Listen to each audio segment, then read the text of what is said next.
Здесь есть штуцер для подсоединения быстросъемного соединения насоса заправки. Здесь заправка автоматическая, вы не переполните бак, не прольете топливо мимо.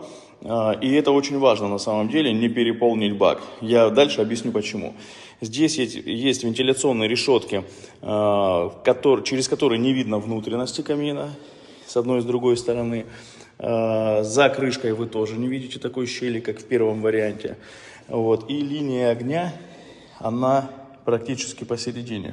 То есть небольшое смещение есть, вот, но оно не такое большое, как в первом варианте. Теперь давайте перейдем к запуску каминов. Нажимаем кнопку «Старт» и слушаем. Тут сложно не услышать будет. Запустили. Ждем.